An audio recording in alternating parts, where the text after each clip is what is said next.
For years, there's been a global rise in mental health conditions. In fact, 40 million adults in the U.S. suffer from anxiety disorders each year, according to the Anxiety and Depression Association of America.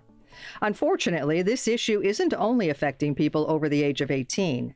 It used to be we would see a lot of adults and high schoolers, then we started seeing middle schoolers, and now we're even seeing kids who, are in second and third grade.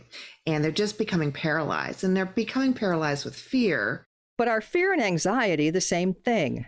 That's Natalie Kohlhaas, a licensed professional counselor and author of Hello Anxiety, My Old Friend, Harness Your Invisible Superpower. In her book, Kohlhaas takes readers through a visualization exercise to help reveal the true purpose anxiety has in our lives. So I want you to imagine that you are standing on a table, and the table here has a whole bunch of people all around this table. And each and every person at the table has access to all of your thoughts, all of your experiences, all the feelings that you have had. When suddenly into the room walks in a manager, and they throw down onto the table a piece of paper. The message written on the note says, "You're not good enough to succeed." Immediately, all of the people around you begin to dig through your past and talk about every reason why this message could be true. You're listening to all of this information go off in your head, and you're starting to feel overwhelmed when suddenly your very best friend in the whole world opens up the doors and walks in, and they see you standing in the middle of this table, and all these people are saying horrible things to you.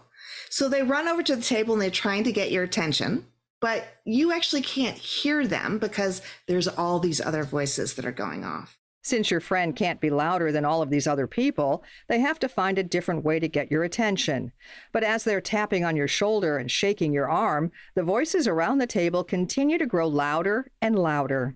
And not only have they started talking about all the things that have happened in the past, but now they're starting to make up all the things that will happen in the future. They're saying, well, if that happened in the past, this is certainly going to happen in the future. And they're telling you all these things. Now, your best friend can't take it anymore. So they climb up onto the table. They're shaking your shoulders. They're trying to get you to get off the table. You are like deer in the headlights at this point, totally overwhelmed, shutting down. When they grab you and they can't take it anymore, and they throw you out of the room onto the floor and close the doors. This is what we know as a panic attack. In this scenario, the person who placed the note on the table is fear, and your best friend trying to rescue you is anxiety. But isn't anxiety the bad guy? Well, according to Kohlhaas, our society has been placing the blame on the wrong emotion. And that's one of the things that I help individuals do, is to understand how anxiety is not the same thing as fear, how anxiety is walking hand in hand with fear, and it's working as a gatekeeper. And in today's world, what we're experiencing is a lot more thoughts and concerns around fear. So take the pandemic, for instance. A lot of reason why people will be having fear. Appropriate fear, and then some inappropriate fear. When our fear is convincing us to act against our wants or values, Kohlhaas says that's when anxiety steps in. Unfortunately, many of us have become convinced that the two feelings work together to send the same message when the reality is much different. Since we've lumped fear and anxiety as one thing, people don't listen to their anxiety. Instead, what they do is they throw it into a closet, they shut the door, they run into the arms of fear, and they listen to fear. And then fear ends up subtracting and subtracting and subtracting from their lives. Our brains function like computers. They don't discern if the information is true. They simply draw up all of our past experiences that will support the statement. However, if your fear poses a question, such as, "I wonder if I can succeed at this task," it gives your brain the opportunity to present evidence from both sides of the argument. In those instances, your anxiety is actually going to sit down, and it's going to allow you to listen to all of that. Because anxiety actually believes in you. It understands that you can make a choice that is in your best interest, and it trusts you. It does not necessarily trust fear when fear is telling you, run away, you can't, don't.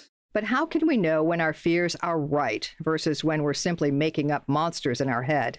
If fear starts telling you something that is actually correct, like, you know what, don't go down that alleyway where those hooded guys are with baseball bats, your anxiety is going to be, oh yeah, just listen to fear. You're not going to feel anxious.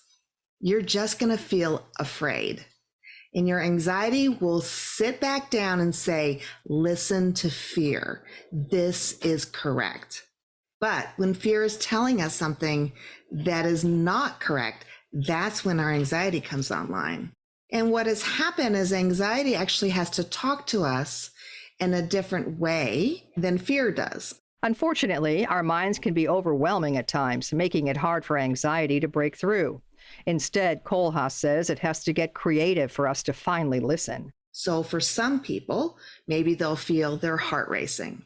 Other people, maybe they'll feel butterflies in their stomach or a rock. Other people may be shaking, or they're breathing really quickly, or they start sweating. But anxiety will try to use something that is familiar to us as a body way of trying its hardest to get our attention, because it knows that something fear is saying is inaccurate. Somewhere along the line, something about that doesn't make sense for us. How anxiety chooses to present itself can be different for every person. But Kohlhaas says that by listening, we can open up so many more opportunities in our lives. For example, have you ever been afraid to go to a party or work event because of all the bad things that could happen? Fear is saying, don't go to that party. No one's going to like you. You're not going to be able to talk to anybody. Everyone's going to be judging you or something like that. And you start feeling anxious. Anxiety is actually telling you, go to the party. Go, find out, see how it's going to be. Maybe you will find somebody you like. Maybe you won't. But you get to decide, do I want to stay? Do I not want to stay? Please don't let fear make the decision for you. You actually don't have enough information to make any decision. And fear will tell you all kinds of things, like somehow or other it knows the future. You know, it has this wonderful little crystal ball that can tell you everything that's going to happen in the future. And I promise you, it does not. Hello, Anxiety, My Old Friend is available now wherever books are sold. You can find more information about Natalie Kohlhaas and all of our guests on our website, radiohealthjournal.org. Our writer-producer is Kristen Farah. Our production manager is Jason Dickey. I'm Nancy Benson.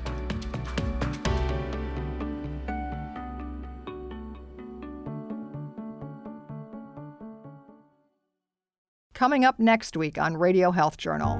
It is literally the most important, powerful breakthrough in identifying both the guilty and the innocent since the advent of fingerprints. How your DNA can help catch serial killers. Then discrimination within the medical community toward disabled parents. He didn't think that I should be a parent. And I believed him because I think we are really taught to believe medical professionals. And I felt a lot of shame and vulnerable in that moment. All that and more on Radio Health Journal. I'm Reed Pence, the producer and host of Radio Health Journal. If you like listening to Radio Health Journal, you'll also like our sister show, Viewpoints, which covers a wide array of topics from education to history to the environment. Here's a preview of what they're covering this week on Viewpoints. The best human solvers are still better than the best artificial intelligence solvers, too. Long before Wordle, there was the crossword. Then, it's not just somebody angry at a school board meeting, it's how maybe an entire set of school librarians in one school district are afraid of going to jail, so they're going to remove whatever books might get them in trouble. The growing movement to ban controversial books. I'm Marty Peterson. And I'm Gary Price. These stories in depth this week on your public affairs magazine, Viewpoints. Listen to Radio Health Journal and Viewpoints on your favorite radio station. And subscribe and listen anytime on Apple Podcasts, Google Play, and Spotify. Also, follow us on Instagram and Twitter at Radio Health Journal. And that's Radio Health Journal for this week. Follow us on Twitter, Facebook, and Instagram to learn more, and check Apple Podcasts, Google Play, and Spotify for a library of past programs. Plus, you'll always find previous segments and information about our guests at radiohealthjournal.org. Join us again next week for another edition of Radio Health Journal.